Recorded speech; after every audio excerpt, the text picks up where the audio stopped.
On this episode of Side Talking, my guests are Tony and Rex Webster, Newcastle drag racers turned hot rod, custom and street machine builders. Between them, they've built a multitude of great cars, including one of Australia's most iconic FJ Holdens. All right, I'd like to welcome you guys on the Side Talking. Thank you, Michael. Thanks, Mike. Been looking forward to this one because I'm an FJ tragic as well, so I did love the FJ. You poor thing. I know. So what got you guys into the whole car scene? Growing up in Cootamundra, the old man had a service station, used to have a bit of a speed shop attached to it, and he used to customise FJs, put hands on the back, 13-inch wheels, Holden Greys, triple SUs and that. So we just kicked off basically there as kids until we moved to Newcastle. Yeah. So how old were you when you come to Newcastle? I was about 10. Yeah, okay. So I was 9. I'm pretty sure I was 9. Yeah, okay. Yeah. And I mean, Newcastle had a massive car scene back then, which it has still now. We're involved in the street racing and shit. Yeah, I thought you would have been Kooragang Island. Yeah. So you had an EK early on, is that Correct. Yeah. Yeah, first car I built was an EK Holden, and the engine ended up in the FJ eventually. Right. It was a street car. We raced at Castlereagh. Yeah, okay. That sort of stuff. Used to drive it down, race it, drive it home. But eventually the desire to go faster, lighter car was built. So the FJ become built out of that. And the and yet at the same time you had an EH. Yeah. So the EH was my first car. Again, as Tony said, we raced that at Castlereagh as well. With the Hunter Valley Drag Racing Association club days. Yeah, we used to race both of them. Yeah, okay. Yeah. And then of course, as Tony said, the whole thing to go faster, lighter car. So what happened after that? What car you got into then? Monaros. You had the Monaro. Yeah, I bought a 350 Monaro, the everyday car. So hence then the EK just got boned out. Didn't need it anymore. Yeah, okay. So actually some of the running gear went into the EK, basically just the engine, because we ended up with a force box. Yeah. And like a 10-bolt Chev diff in it. Yeah. Okay. So the FJ was just all leftover parts from it. So then the FJ become the race car with your engine out of the EK, didn't it? Correct. Exactly. And you both raced that, or you raced that, Rex? Yep. No, both of us. Raced that. Both of us. Yep. And it was in multitude of colours. Then it become like a reddy, orangey sort of colour, didn't it? Yeah, well, it was originally black, so therefore, when we first started to race it, it was originally black with primer patches and stuff like that.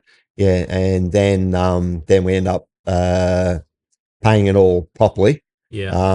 Painting it all orange, and that's how it sort of was for quite some time. So you raced that for a couple of years, and then what happened after that? Well, then the Capri come along. Right, you bought the Capri, which was called the Fixer. I've seen photos of it. Yeah, from Griffith with the big syringe on the side. Yeah, that's right. Yeah, pretty cool. Yeah, from Griffith. Yeah, try that day. Yeah, in rehab. Yeah. And that's when Tony had the 350 Monaro. So sort of between racing the Monaro. Yeah, race that too. Yep. Yeah, okay, you raced that. The Capri. Yeah. The FJ. Wow. It sort of really wasn't a financially viable concern. Three cars. Concerned. Two trucks, two trailers. Yeah. Yeah. And drive the Monaro to the drags, break it, fix it at the drags to drive home. Yeah. On multiple times. Yeah. So it wasn't really a viable thing back in them days. Yeah. So in the end, I ended up taking over the FJ and Tony took over the Capri. Right. Okay. So you that's right. Raced the two cars, and the Monaro was retired. Yeah. Eventually sold off. That sort of stuff. And around that time, you sort of started your shop, the Webster Brothers. A bit after that. Kicked off at Broadmeadow. Yep. Probably after I sold the Capri. Rex still kept the FJ. Yeah, okay. And we started the first Webster Brothers Classic Body Works. Right. We're mainly doing resto type work. Okay. Bit of hot rod work, but in a small shop over in Broadmeadow. In the back of a building. Yeah, but before that, we were still doing stuff on the side anyway, like after work, like hot rod guys' cars and stuff. Yeah, but then started the shop. Yeah. Once you got a bit more experience, doing that sort of thing. Yeah. Yeah. Okay. We done Trevor May's roaster and painted that at home. Oh yeah, originally. that's an old car. Yeah. Yeah. You did a few other cars as well once you got the shop happening, didn't you? You did Mark Brown rigs, 34, 35 Chevy pickup, which was a real show winner. Yep. Mark Norton's. Mark Norton's. Yeah, that was Eric Broadman. Then we moved out to Cardiff. Yep. Yeah. Yeah. Yeah. So your Model A was around that time when you built the Model. Yeah. I built that as soon as I sold the Capri pretty well. So drag racing was getting expensive. Couldn't afford to race. Couldn't afford truck and trailer. So went hot rodding. Yeah, okay. And been in and out of both ever since. I mean, that car was a full-on show car, wasn't it? It didn't start that way, but it ended up that way. Yeah. Everything was chromed and had mirrors. And I mean, I saw the rickshaws heaps of times and other shows, and it was. Yeah, won a fair bit of stuff. Yeah. So you won. Didn't you win the sweepstakes or something like that? Yeah, he won the sweepstakes. Yeah. Won Sydney Hot Rod Show when they used to have the big trophy for the Mr. Roaster trophy. Yeah. Won that. That's right, the 6-foot trophy. That's right. Won that. Wow. Yeah, pretty. The only reason it was a better car, I just couldn't stand being beat. Yeah. So every time I got beat, I'd have to go home and rebuild it to come back. So Schumacher was probably the main reason, because Schumacher beat me, I'd go beat him, and he'd go back, and we both worked on the cars, and that's how we. That made the cars better. Yeah. So our career was trying to beat each other. Yeah, not that you're competitive or anything. No, it was Mick. So when you had the shop was when you started building your FJ. I mean, you had the FJ, it was a race car, but yeah. So it was on the street though for a little while, wasn't it? Yeah. So what happened was that, as I said, Tony had the Capri and was doing. Then we start building his Roadster and that. So I had a car that I couldn't afford to race. I had my EH, and I figured, well, one of them's got to go. So so then I set about putting the FJ back on the street. Because it was a much cooler car and it was faster. Yeah. So I sold the EH and put the FJ back on the street. Just still orange. Just took it to a sign writing off it, and done a few rod runs, and we done the Wyndham Estate. Remember that? Wyndham Estate. Yeah, done the Wyndham Estate with it. I think I maybe done something else with it. Valor. You went to Valor once in it. In orange, yeah. Is it orange? Yeah. And Rod Nationals in Canberra. Yeah. So that would have been sort of early 80s, mid 80s or something? Early 80s. Early 80s, yeah. Early 80s, yeah. And then I decided that it needed to be better. So I originally just wanted to, especially after doing Tony's Roadster, that was like obviously the first, sort of really flash car that, sort of we had, show sort of car. So I just started at home, just doing the underside of the car because it was too ugly. I didn't like it. Yeah, and then everything just progressed from there. So then that sort of took maybe 3 or 4 years, something like that. To do in the meantime what Tony was showing the Roadster, sort of everywhere and doing everything with that. So then and then eventually the FJ got finished. We done Rickshaw Show maybe 86, 85. Be mid 80s, yep. Yeah. Everything always doesn't start out to be what it ends up. Yeah. So then we decided to do, if we're going to, because we're doing shows, and it was part of our business anyway, we just decided with that car we would do every single major show in the country in 12 months. Yeah, wow. A year. Yeah. So there was 2 trips to Melbourne, trip to Adelaide, trip to Brisbane, obviously Rickshaws, of course. That was a year I think Sydney show wasn't on. It was on, but there was a lot of controversy. Yeah. You drove down, parked in the car park, and didn't enter the show. Wow, with that car. I hated it. Yeah, because there was a private promoter trying to set up another show in Sydney. Oh, okay, right. Previous to that, and he contacted me about putting the car in. And I went, yep, that sounds like a good thing. It was going to, there was a lot more money involved. So I went, yep. And then I got contacted by the promoters of Sydney show the Hot Rod Show, saying that anybody that enters that show will be banned Oh, okay. from Sydney show. Wow. So I went, okay, that's fine. So we just went and parked it Car in park. car. yeah, Crazy. at the front door. The best car park At the in front car door. park. We're there early in the morning, park it Yeah. straight at the front door. Wow. Okay. That's funny.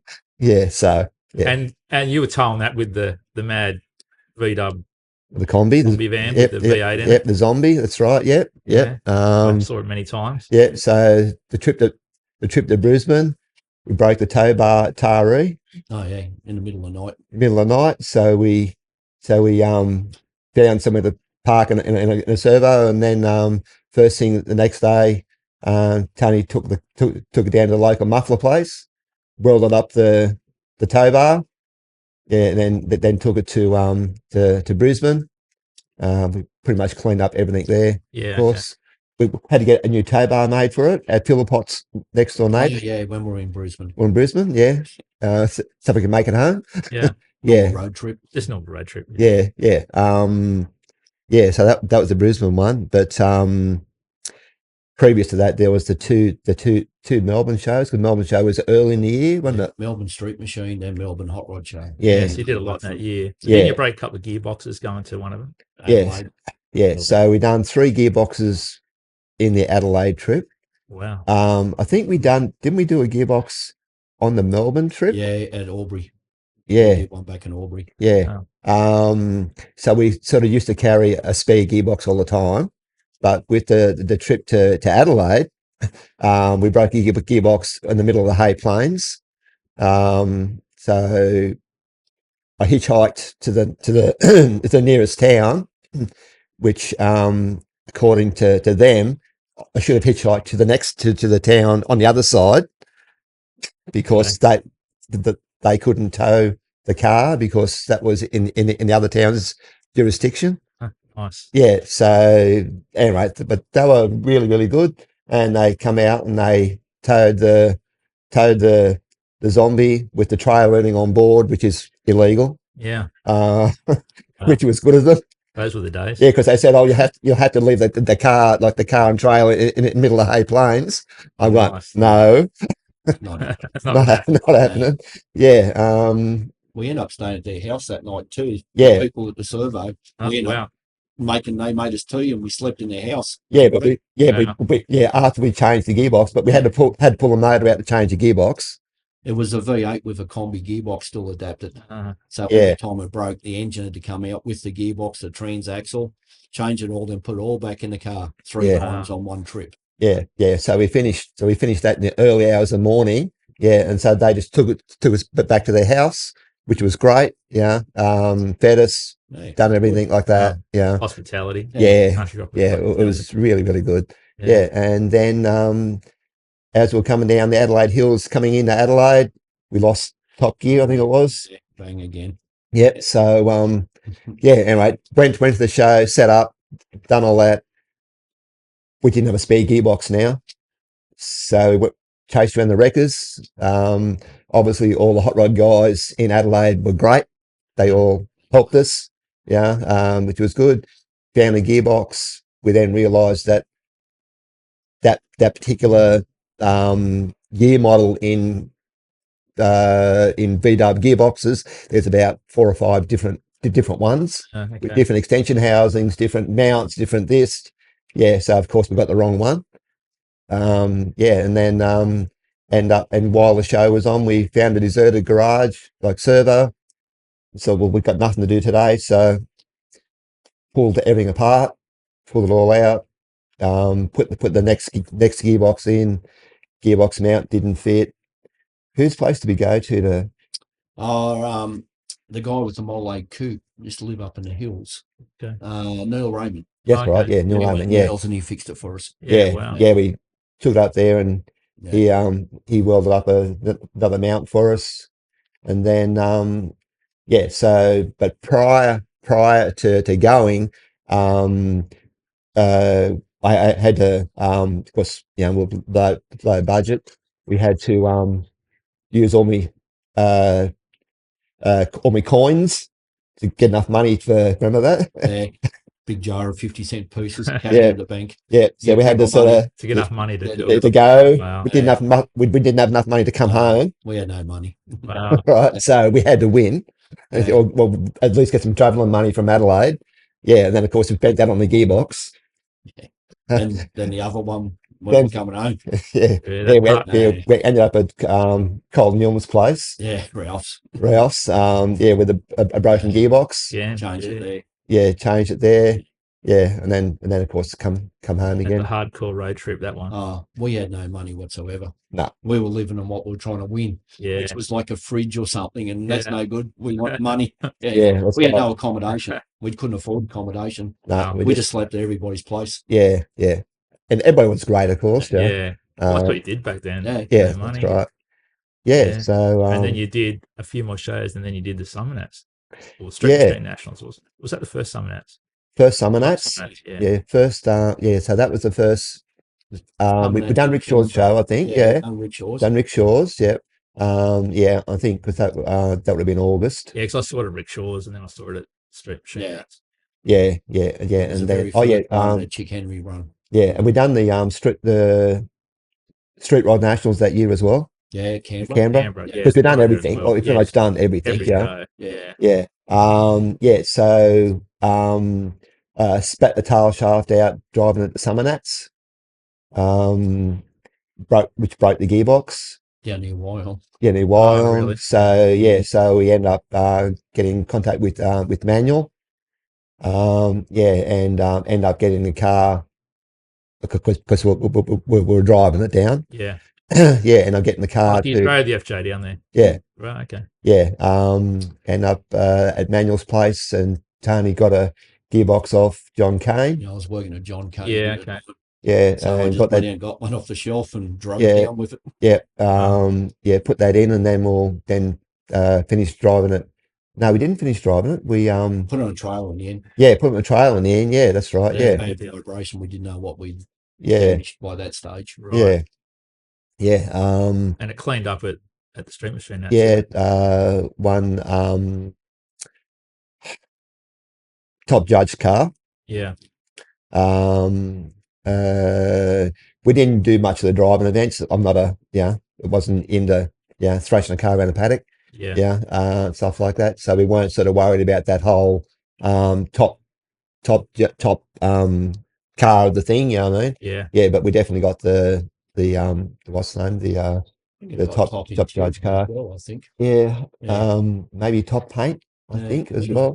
Yeah. There was a few we got with it. And then you ended up taking to the States the next year, 88, wasn't it? That's right. Yeah. You basically got everything, every cent you had to your name to get it over there. Yep. We packed it in the container. Used Jim Broadley's freight guy that arranged all that for us. Put it in a container. Sent it off. Then I flew over there. I arrived in the States with $800 in my pocket. Wow. So then had to try and find a job. The couple of the contacts that I had for over there when I arrived at the airport, I couldn't contact anybody. So you're on your own. Yeah, on my own. You got the show car, $800. Yeah. So wrong. Yeah. The car hadn't arrived by that stage. That's right. Yeah.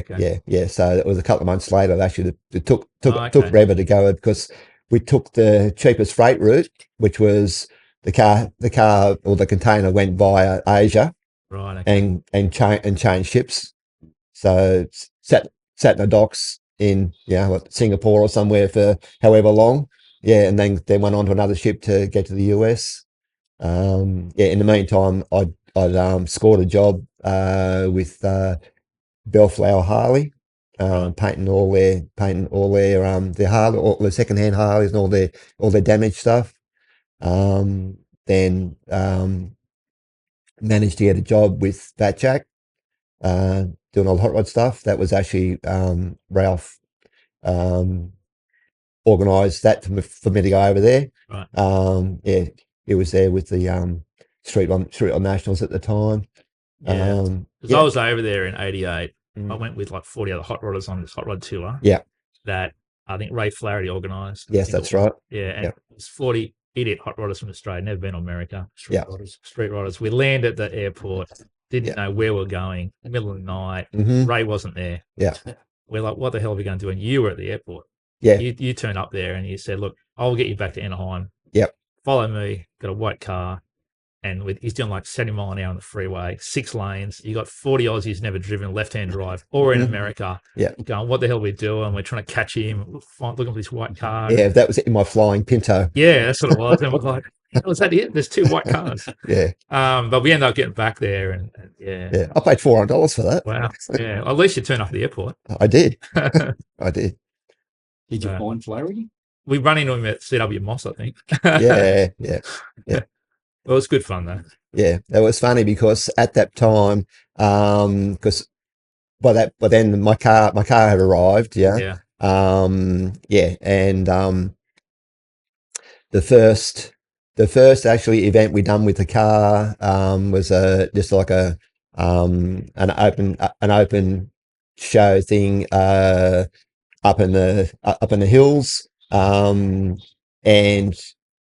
when I got the car out of the container, I stopped at a servo and filled it up with fuel because it had no fuel in it from the container.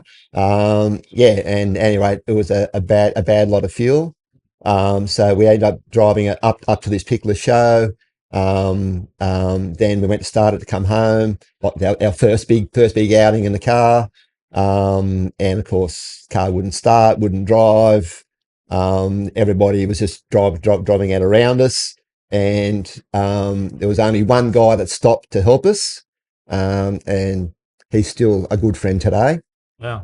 Like an American, yeah. Yeah. And end up having to pull a fuel pump off, go and get another fuel pump.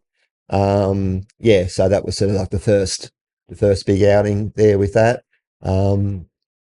Yeah, but probably one of the biggest ones we done around the LA area was the street machine, not the street machine.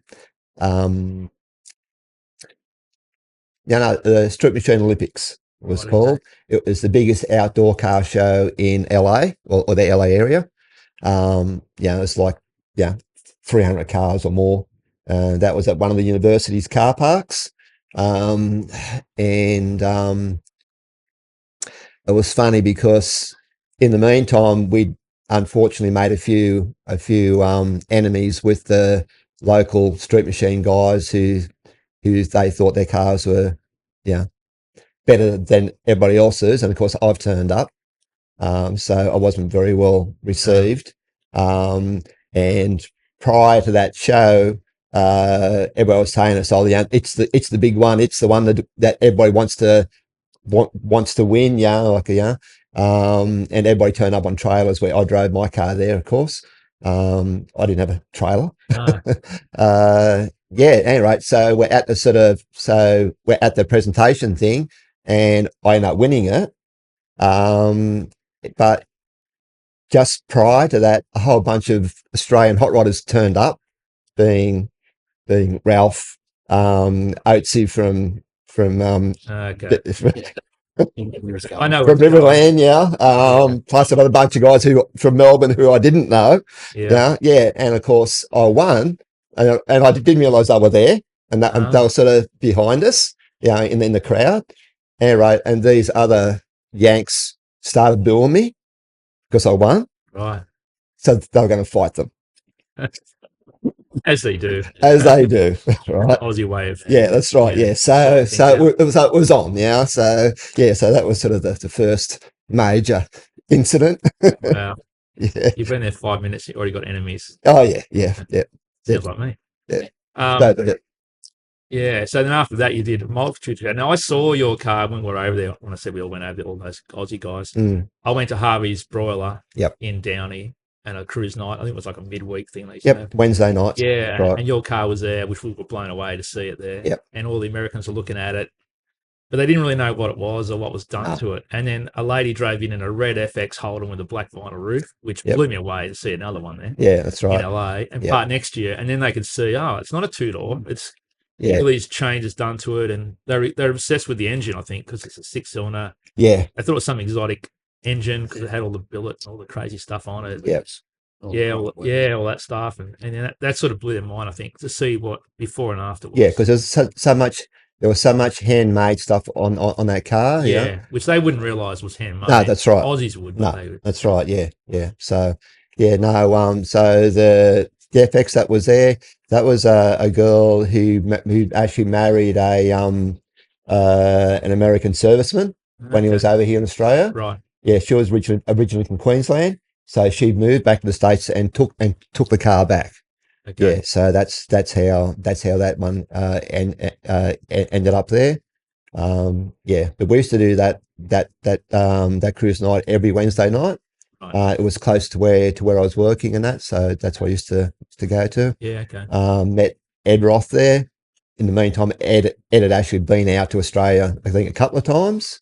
Yeah. At Sydney show and that. Yeah, I think it was at Rickshaws maybe as well, wasn't it? Yeah. And he was out for the drags once. With the drag stuff. Yeah. And so he invited us back to his house for dinner. Wow. Which was great. And his house was like a house that he'd lived in like his whole life.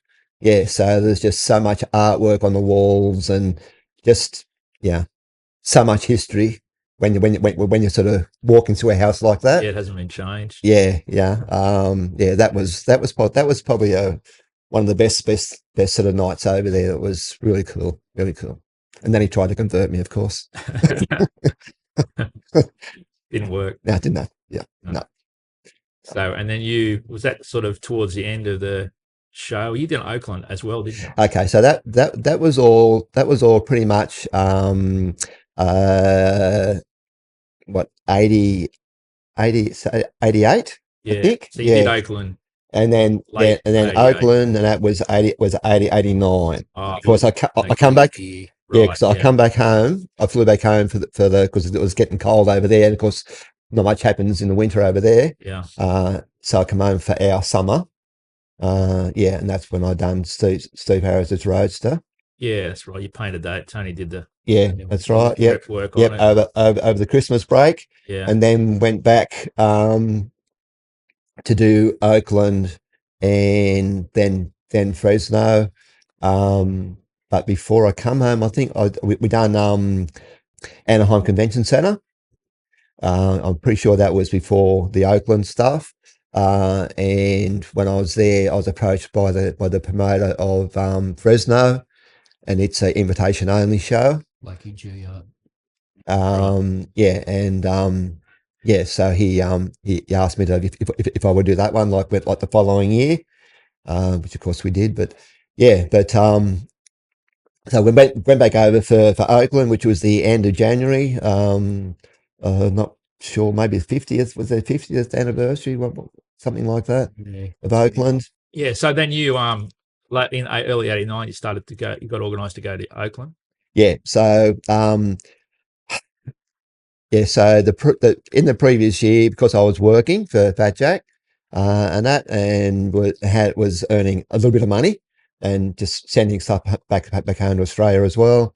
Ended up buying a pickup truck over there. Right. With a 392 Hemi in it.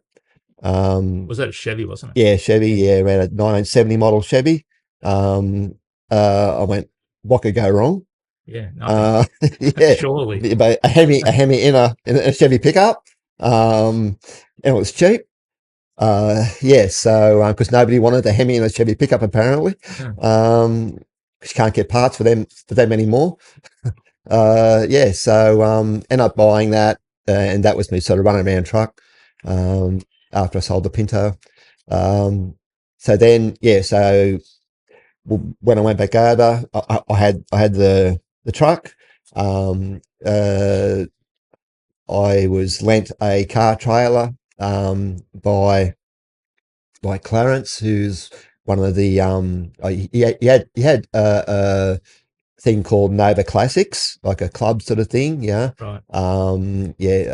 He was a pretty good friend over there for me. So he lent me a trailer because I couldn't hire a trailer because I didn't have a social security number. Okay. So you couldn't just go and hire a trailer. Yeah. Yeah. So I told him, he said, "Oh, you just use mine." Yeah. So we did.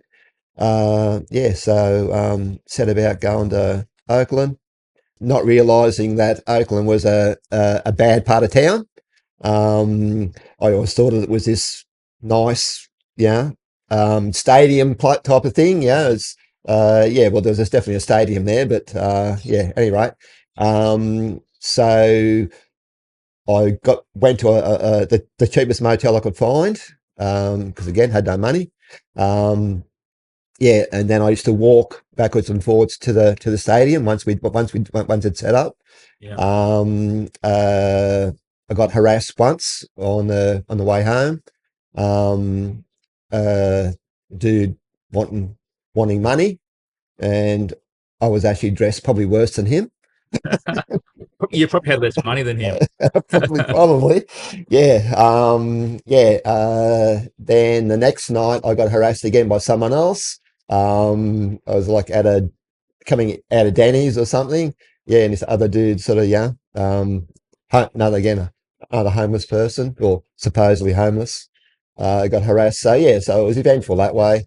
But while I was there, there's an Australian journalist that was in the area that used to do stuff back to Strip Machine all the time. He used to write stuff in the back of Strip Machine magazine.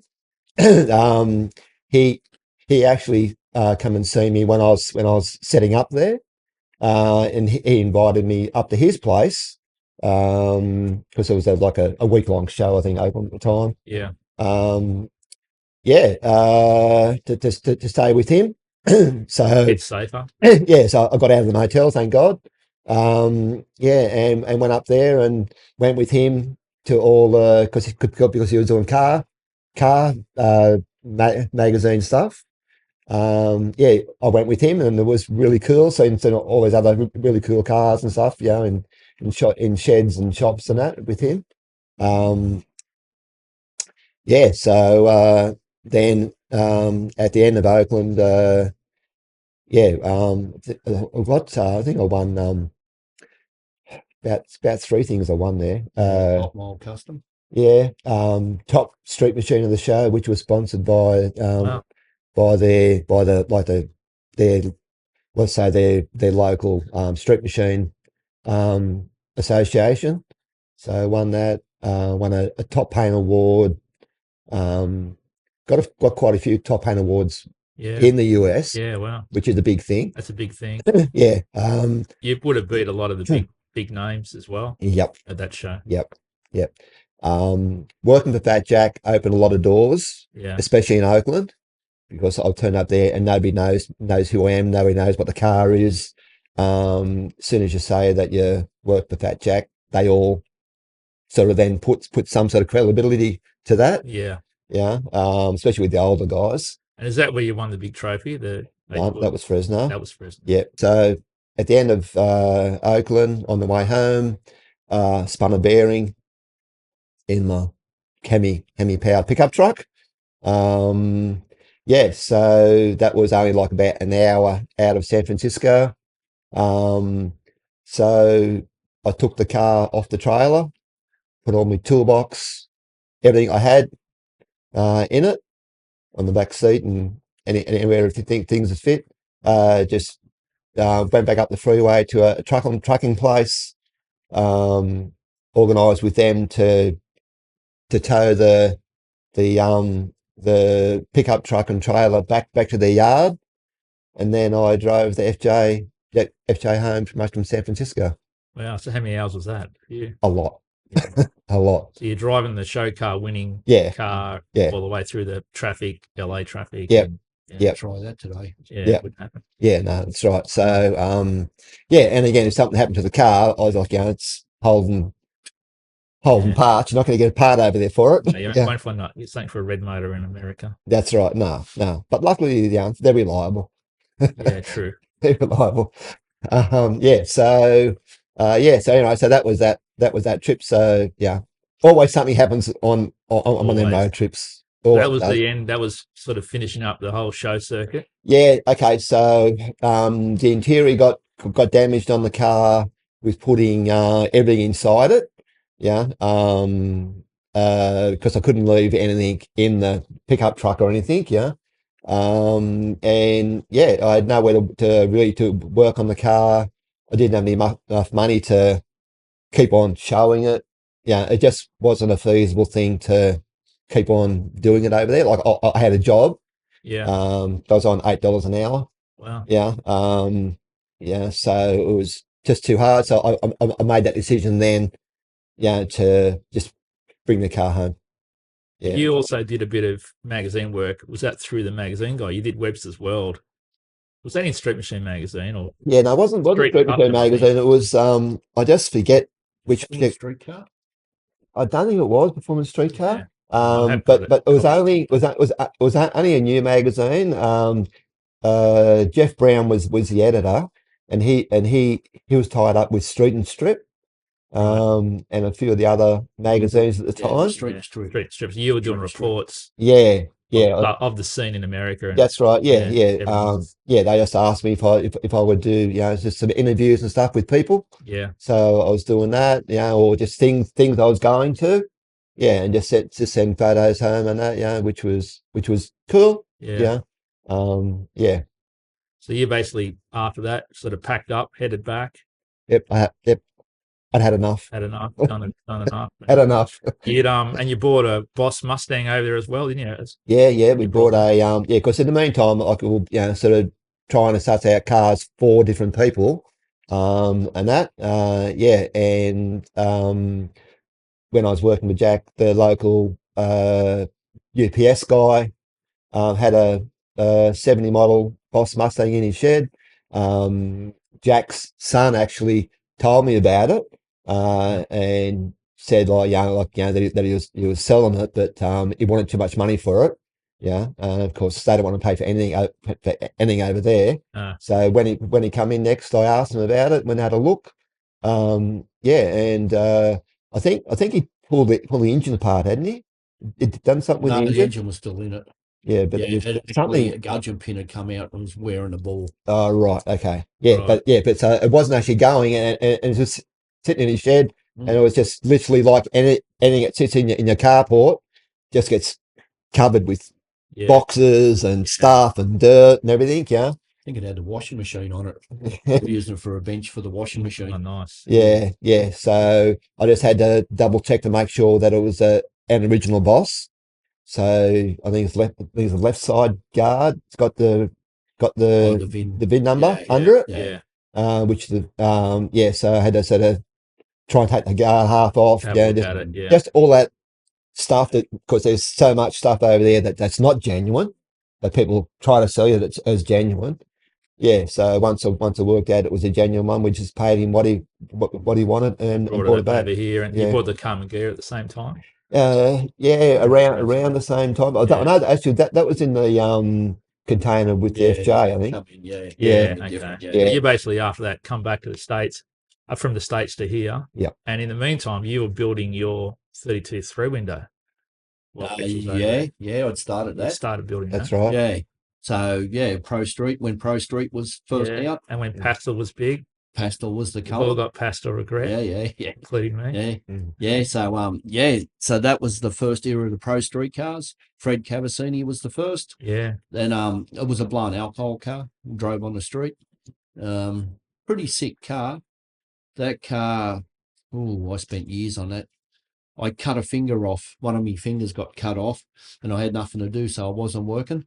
So in my wisdom, I decided to bog up the complete car inside, the whole shell. Wow. With one finger taped up. Nice. So that was glad for punishment. Yeah, that was a good job. That car took 40 litres of paint to paint that car, inside, out, underneath. You paint a car with 2 litres of paint now. Yeah. So 40 litres is a lot of paint. And you had originally had a Hemi for that, didn't you? Yeah, I put a blown Hemi in it when I first started building it. I bought a blown Hemi. The first one I ever bought was off Jim Reed out of Queensland, out of his truck in FJ Holden, and he went to Donovan's. So I bought the complete Hemi turnkey. Right. Then put it in there, just no room inside for pedals, no modern transmissions in those days. So it had a big torque flight on it with big scatter shield, and you couldn't get your legs or feet anywhere near the throttle. So I abandoned that and put a blown alcohol 350 in it. That was my first Hemi. Yeah. And many more after. Yeah. After that, you've also around that time you had the factory here, or that was when Rex was in America. Yep. I started building the coupe at home, then moved into the factory and brought the car down here. Yeah. So you were doing your engine machining at that stage? No. You're still doing a bit of panel beating stuff? No, we're just doing a bit of panel beating. Yeah. Restored the Mustang. So you both saw your Mustang and flipped that? Then the Carmen Ghia, did all the body. Yeah, so that was done here as well, the Carmen Ghia? Yeah, so the early days we're just doing anything we could to make a living. Yeah, so you basically had the Carmen Ghia and the coupe going around the same time, really? Yeah, pretty well. Yeah. Some of that's, Yeah. So, so the coupe took a couple of years to get done. Yeah. And like I say, it was big. Everyone was tubbed and back pastel and everything back then. So and it won a fair bit at the first Summer Nats. I only finished it just in time for the Summer Nats. Right, okay. Still bolting together at the Summer Nats.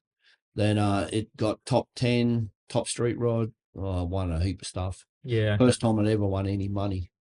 Wow. First time ever. It was always like a fridge or a TV or something like that. And all of a sudden it was money. It was $3,500 cash. Wow. And by the time I got home, I still owed the guy from the braided lines. I think I owed him $3,000 or $4,000. And I got home and Sharon says, "Take guess what? I just bought a block of land while you're away and I need the $3,500 for the deposit." Great. Damn. That was the end of that one. Yeah. And did you debut the Carmen Ghia at the same Summer Nats, or was that about a year later? No, that would have been later. A bit later. Yeah. In the meantime, I'd actually moved out from, there was no Webster Brothers anymore. Like I'd actually gone to Madawi, right, and was just doing my own thing. Got out of the whole car scene, really. Yeah, you sort of got out of the car. Yeah, you still had the FJ though, tucked away. Yeah. And then you sold that as a roller in about 2000. Around then, that's right. Yeah. And then you've kept the motor ever since. Rex had the engine still on the floor, the engine and transmission. Yeah, I kept the motor at my place up there. Okay. For years. Yeah, and I mean the FJ's still around. It's totally changed. Yeah, you wouldn't recognise it now, but it's still around. But and then of course the motor, which we'll show later, is the famous FJ motor's got a massive hole in the side of it. Yeah, well, I've had that engine since I was 15. I bought that originally before I even had a license, and we rebuilt that in the backyard at home under the clothesline, as you do in those days. No garages. Yeah, only concrete was under the clothesline, under the Hills hoist. So that engine I then bought for my grandson, which was about 6, I think, at the time. Yeah, probably 6. Then I tried to explain to him how famous that engine was. So I built him a car, a Molay roaster, and put it in. And I just kicked the rods out at the rattle trap and knocked the starter off. Biggest hole I've ever seen. Yeah. Yeah, so it's famous dead motor now. And around that time, you also were involved we obviously did between you, the Steve Harris's T Roadster, which was a race car.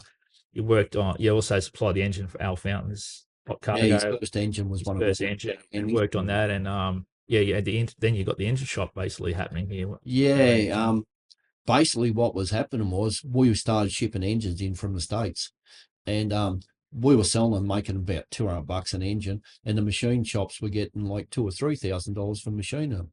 Okay. So I went, we need to do this. So in Newcastle, we got a big shop called Price Engines. Yeah. So Kevin Price used to come over here as a kid, and he used to be the crank grinder at one of the engine shops.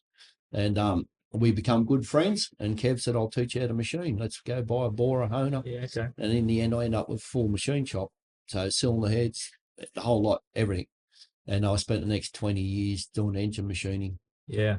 Which was a change from panel beating. And it was also with that, you're also involved with John Philpott bringing parts from the States and complete bodies. And Rex had already come home, and John was moving to the States. I think that was around 2000. Yeah, around that. Around that. Yeah. So originally, Philpott was over there when Rex was there, and we were shipping stuff home for Philpott. The first container had that's right. Chiro. That's right. So we were bringing cars in for Philpott. This is when I was still working out of home. We were unloading containers in my backyard at home in a normal subdivision. And Fountain, we used to bring Fountains. We bought Fountains Carmen Ghia in, the Galaxy, the Chevy. So we were shipping cars into just a normal backyard in a normal suburbia. You're like one of those neighbours everyone hates. Yeah, I was, and had a blown alcohol car. Yeah. So they just named you. Yeah.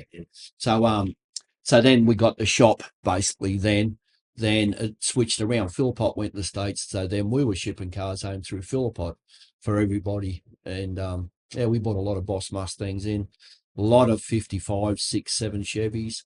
And probably in that era, he was the biggest supplier of vintage tin in Australia. Yeah. Shipping Model A's, and he would buy them, ship them, and I'd sell them.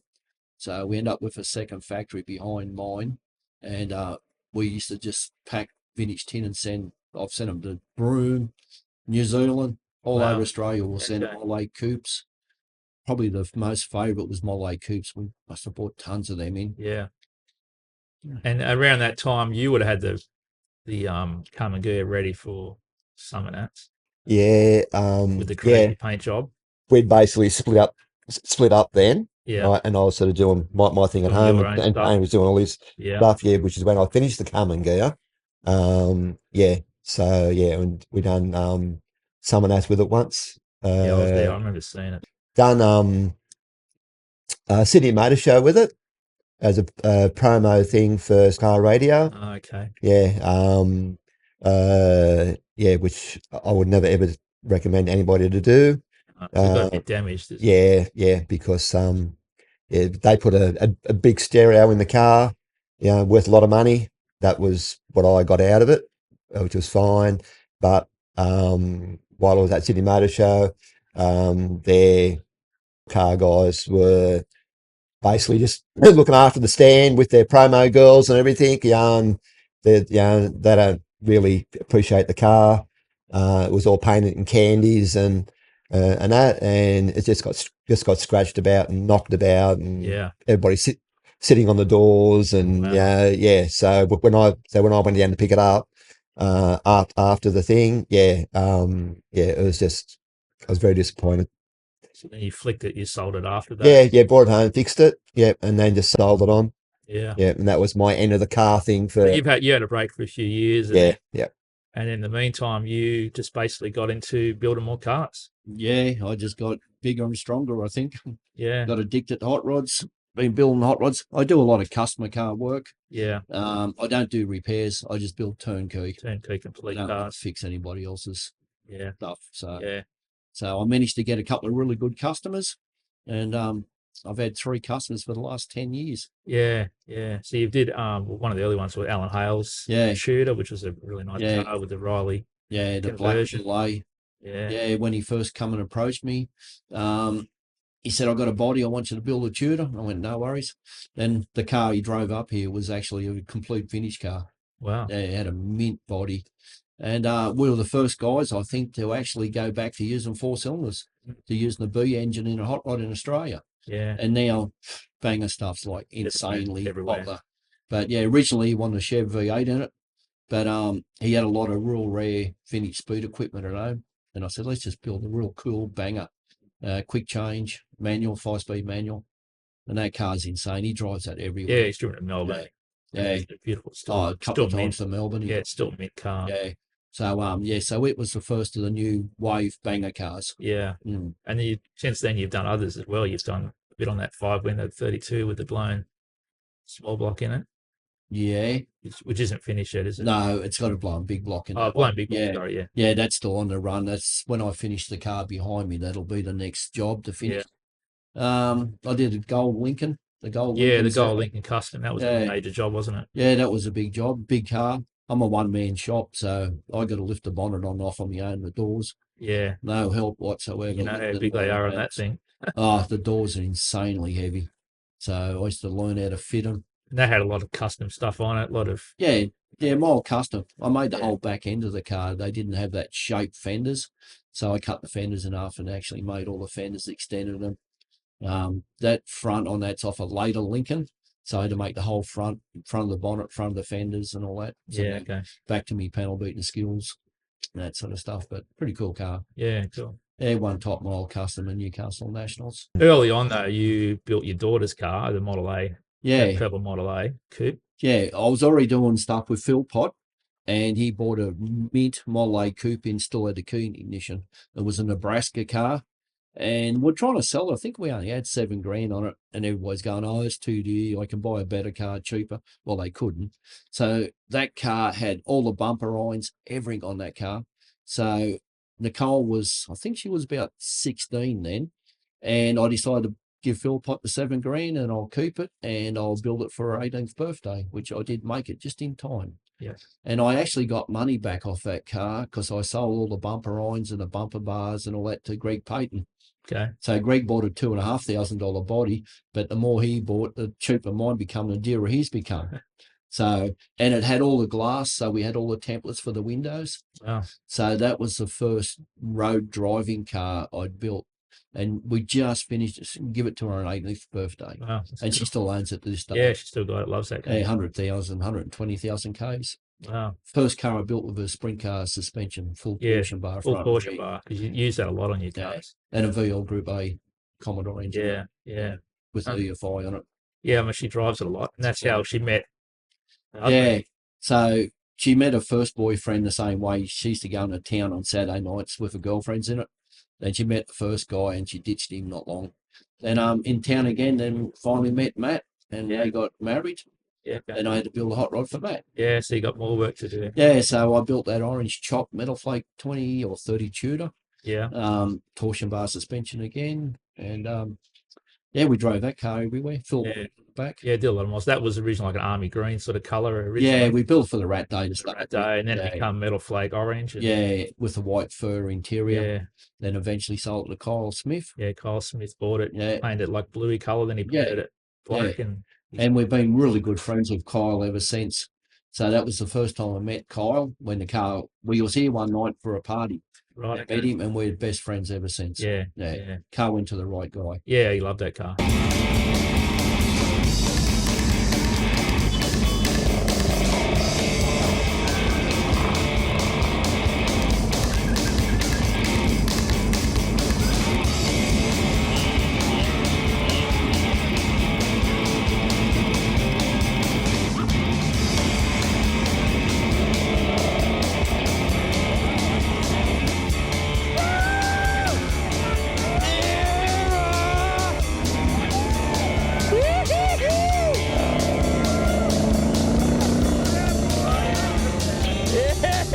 Then you got on to basically after that doing more custom stuff, or you actually probably started the delivery then, didn't you? Yeah, I was doing engine work then. Yeah. So I was doing more engine work. Then and I was driving a 32 closed cab pickup. Philpott had a red 32 closed cab with a Model A pickup bed on it. And I was driving that to work. I had to sell it for him. He was living in the States. And it was the most uncomfortable car I've ever sat in. And every day I drove it, I used to think, I need a delivery, a sedan delivery. So John come back for one of his Christmas trips, and we just sitting down one day, having a beer, talking. I said, "Do you know, I want a 28 sedan delivery." And he said, "Oh, I don't know where's any of them, but I know there's a 30 sedan delivery." And I went, "I don't want a panel truck. I want a single door sedan delivery." Yeah. He goes, "Yeah, I know." He said, "I'll go to States when I get back and show you." So he went over, and that's it. The car still got the original paint still on that car to this day underneath. It was mint. And best car I've ever had. And it's a dead set Cooper. Yeah, you never get rid of it. And it's had a few paint jobs over the years. Yeah, it's had 3 rebuilds. But it's me everyday driver, tows the caravan and everything. Yeah. But John he bought that one in for me, and he did bring one other one in. So they're probably some of the rarer cars in Australia, as in genuine factory sedan deliveries. Yeah. So it's a 1930 Deluxe sedan delivery, and there is actually a standard and a Deluxe. So a Deluxe actually has stainless steel cowl lights and all the stainless steel appointments. And this was a 100% original car when I got it. Still got the original paint underneath it. I've never ever stripped it to the bare metal because it's so good. We just rubbed it down, painted it over it, and just sealed it up, painted it. Still got all original wood in it from new. Pretty awesome car. A friend of mine, John Philpott, found it in Sacramento, it was. And rang me up one day, said, "You want a sedan delivery?" And I said, "Long as it's a sedan delivery, not a panel, because the panels are too big." And he went, "That's a sedan delivery." So I ended up buying it, and never ever looked back. Absolutely wrapped. And he's also bought an A400. Well, he bought it in the States, and I ended up buying off him. So I've got an A400 stashed in the wings. For another project. Yeah, that'll be for one of the grandkids. And with speaking of grandkids, Max's Road to the Model A. Yep. You did that up as well. Yeah. And that's the one you put the FJ motor in and blew it up. Yeah. And that's done a lot of mud run action. Oh, yeah, that's strictly a rattle race car. trap, race car only. Yeah, he was about 6 or 7.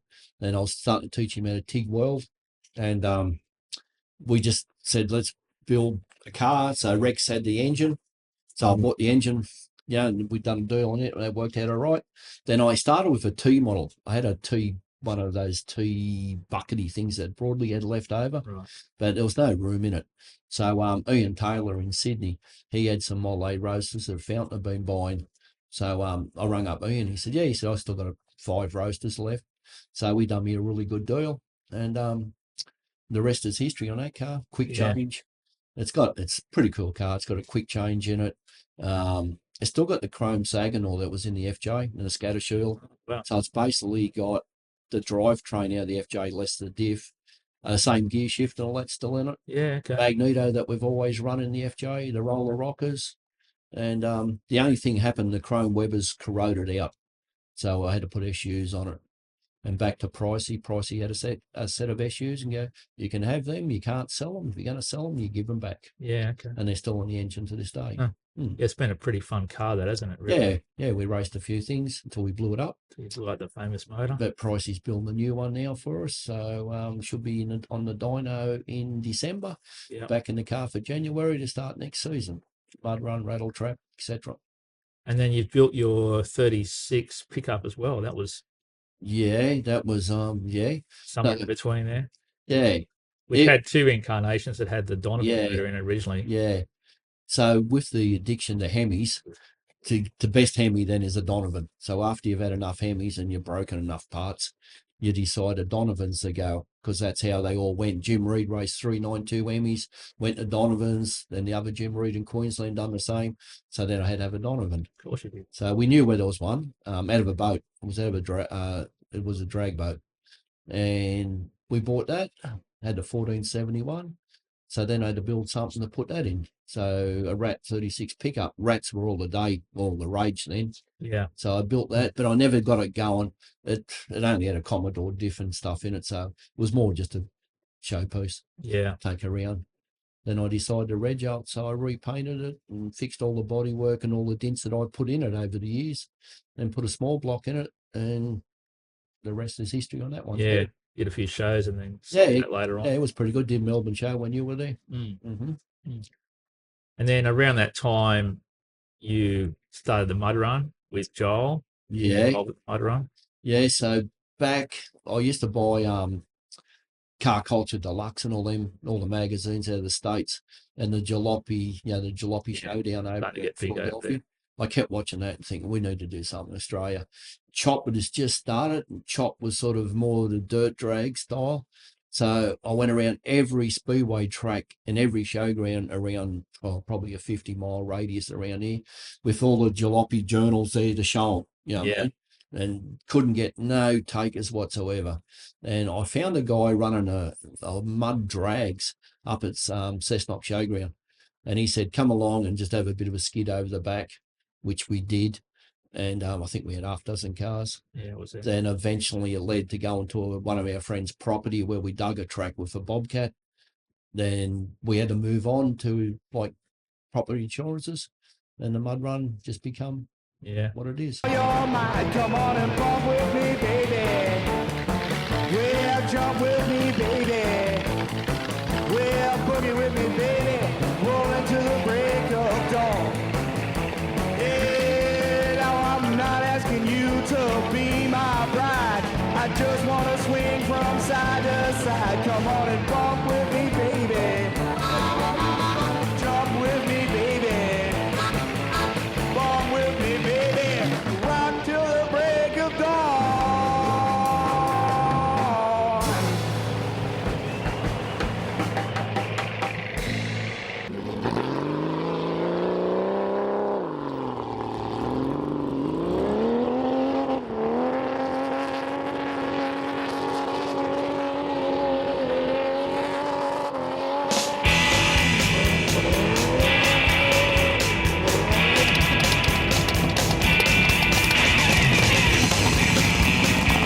Yeah, it was ended up at Gresford. Yeah. We were at Gresford for probably 10 years. It's been Yeah. going 15 years now. Yeah, it's been going a while. Yeah, and we got a new venue now. We're moving next year to Yeah. Clarencetown. Yeah, no, it's a pretty fun event. And then, Gloucester, I should say. Not yeah, Gloucester. Gloucester. Yeah. And after that, you got into more customers' cars. So the one behind us here is Ted Rigg's car, which is a pretty wild car, Roll and Bone style. Yeah, so same thing, turnkey. Don't muck around with repairs. Yeah. Just to give me a stock 32 5-window coupe body. So this started off as a stock height roof, chopped 6 inches, channeled 6 inches, and true roll and bone style car. One of my torsion bar suspensions. I've been doing torsion bars heaps longer than roll and bones. Yeah. And now they're famous for them. Yeah, but it's pretty radical. Yeah. It'll It's be a pretty finished. well, like for a 34, it's just pretty well chopped, isn't it? Yeah, it's going to be finished soon, but yeah, lucky Ted's short. Yeah, you'll fit in it. Yeah. And it's got the nail head in it as well. Yeah, injector nail head. Yeah. Converted to EFI. Yeah. Quick change. Ted used to own, Kiwi Quick Change it was then. Okay. So And he owned that company when we started building this. But in the meantime, he sold to Billy Kransky. Now it's Pacific Quick Change. So it runs a Kiwi Quick Change diff, turbo 400 and a 401 nail head. Yeah, okay. But but it's going to be a pretty cool car. Yeah. And I've sat in it, and it's actually got plenty of room in it. Yeah, it's a bit deceiving actually. How low it looks. Yeah, and you've actually got pretty good visibility out of it. Yeah, with the lay back on the windscreen.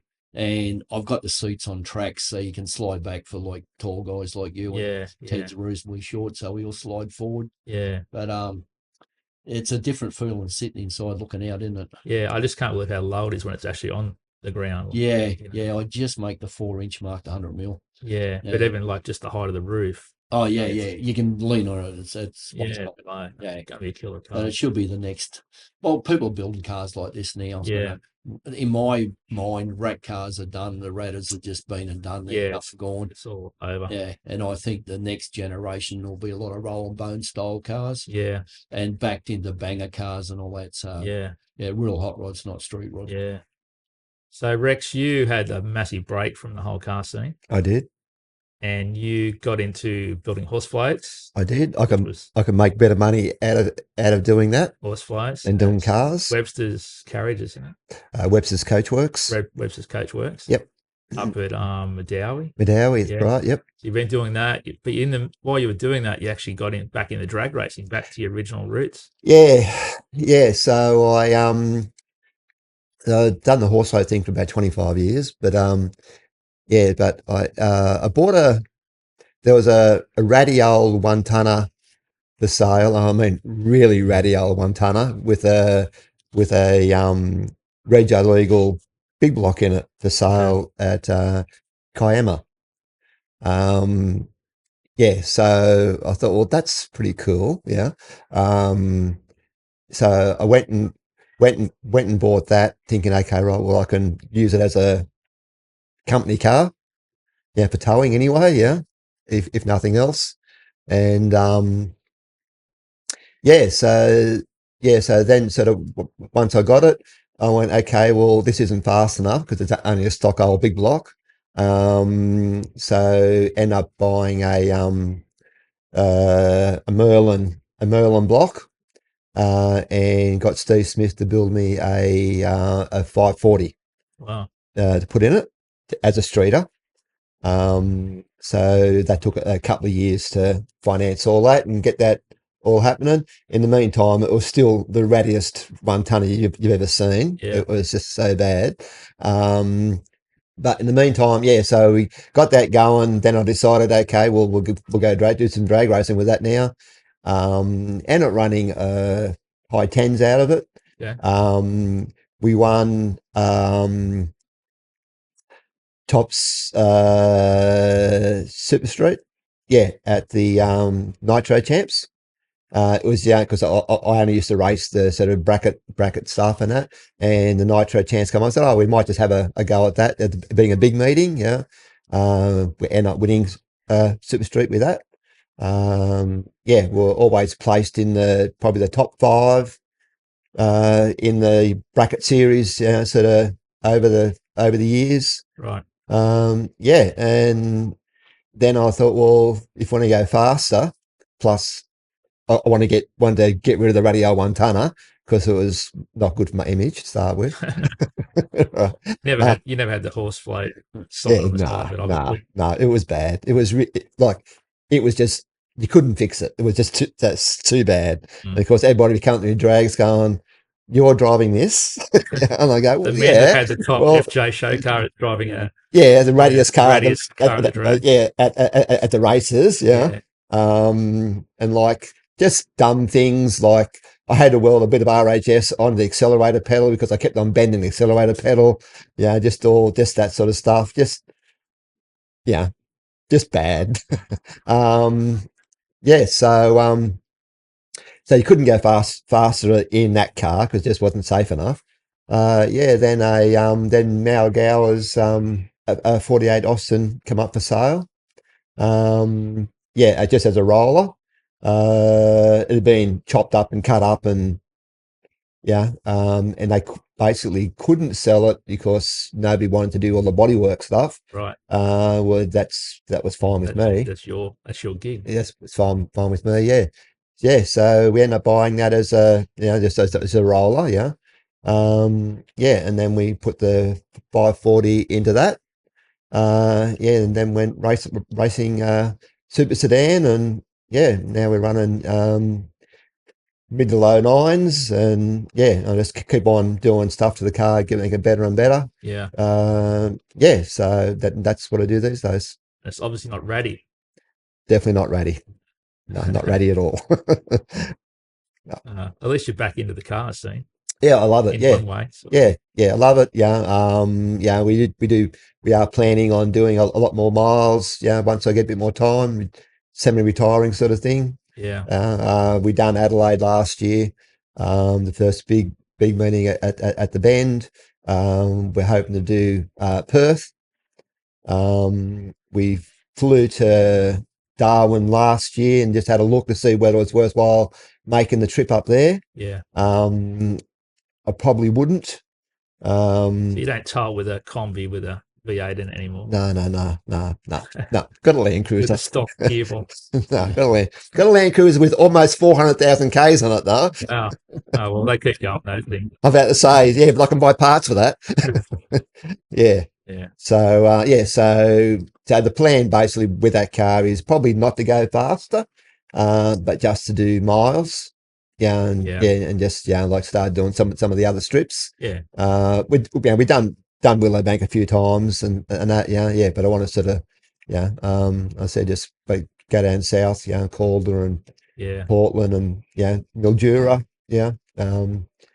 So that's kind of sort of the plan at the moment. Yeah. And with you, Tony, your latest car is the killer 32 3-window. Yeah, Tell us a bit about that. Yeah, I've been collecting parts for 2003 actually. I flew to the States for the Hot Rod Reunion 2003. So I went to Bakersfield, stayed at John Philpott's and Jenny's. Then I was looking for a 36 3-window. I was going to try and buy a complete old original car and bring it home, then do a radical chop on it. Anyway, so we set off looking. We went from where were we? Based around Bakersfield, went to Sacramento, we went to Phoenix, Arizona, and definitely can't find 36 3-windows that easy. Yeah, wow. And we did about 7,000 miles and couldn't find one. And Peter Rains was with me at the same time looking for a 34 3-window. So when everybody thinks they're going to fly to America and buy one, good luck. That was in the early 2000s. So when I was back at John's, John said, "Do you want to buy a 32 5-window coupe?" He had original body car. And I went, "Don't like 5 windows." And he says, "Well, what about the 3-window?" And I went, rather 36. But anyway, I'll buy that. So I ended up buying that and bringing it home. Rainsy couldn't find a car. Landed back in Australia, went to Bendigo swap meet, and the next day and found one at Bendigo. Wow. So he bought his here. Found one here easier than America. So John shipped that one back for me. It's been hanging around for years. I've had multiple engine combinations. I've got a 46 Lincoln, and I've still got the Lincoln flathead in that still runs. And I was going to put that in. I end up with a 401 nail-led Buick. Then by luck or chance, Jim Broadley's estate come up for sale. Then the Cammer turned up, and perfect car. Yeah. The right car. It is an old 50s hot rod. It was built in the 50s. It was lead wiped and all that in the 50s. I've just sandblasted it and painted it. No body work whatsoever. Yeah. And the engine's just a killer engine. I mean, they're a rare engine. Yeah. Anywhere, even in the States. Yeah. And big money, those. And this one's never run. Jim brought it back in Australia probably early 70s. Sat on shelf ever since. Wow. Never ever fired yet. I still haven't fired it. But I put a quick change in it and a 5-speed manual because real hot rods have manuals. Yeah, I've heard that. Yeah. Street rods have autos. I have heard that. Yeah. Yeah. So no, it'll be a killer car. Metal Flake Red, I just painted it myself. It's the shittiest paint job I've ever seen and done. And it's perfect. Yeah. It's like I nailed the paint job. Well, you told me a story about people liking that car. Yeah. So that Valor would have been last year before. Yeah. I always said to my grandson, I said, if 10 people love this car, we've nailed it. I said, because the rest will hate it. I said, it looks like shit to all them. And my grandson goes, will it win a trophy pop? And I says, I doubt it, mate. And that sort of stuff. And the first at Sydney show, when I debuted it, I got probably 20 likes. Yeah, you're way over the 10. Yeah, so it's. And didn't it win an award? No. Oh, it didn't win an award. No. Okay. Damn. Yeah. So it's won it because it's just the coolest. Yeah, no, it's a killer car. Yeah, real hot rodders will appreciate it. Yeah, no, it's I just come back from Melbourne Hot Rod Show, and Andy Seclunas, I went to his shop, which will be one of the world's best metal guys, and he come up to Sydney Hot Rod Show for the weekend, and he only took one photo of one car there, mine. Wow, Nothing else. that tells you something. Yeah, and he does cool metal work. Yeah, yeah. No, it's an awesome car. Can't wait to see it on the street. Yeah, so next year. Yeah, Next year's Valor. Yeah, that sort of stuff. That'll be good. Yeah. Well, that was really good. Thanks you guys for sharing your life story of cars and things you've built and the trip to America. And everyone loves that FJ, especially me. Yeah. Can't get him out of my system. Oh dear. Poor person. Yeah. Yeah, I know. And the last part's over there broken. I know, you destroyed it. Yeah. So anyway. Little bit of history. Bit of history gone, but it's still here. It can go in the museum. That's right. It was built as a race car and it died racing. Yeah. So that's the part about it. Died doing what it liked doing. Yeah. 8,000 RPM third gear. Yeah. Okay. Yeah. Well, thank you guys. Appreciate it. No worries. Yep. Thanks, Michael. Thanks, Rex. No worries, Michael. Cool.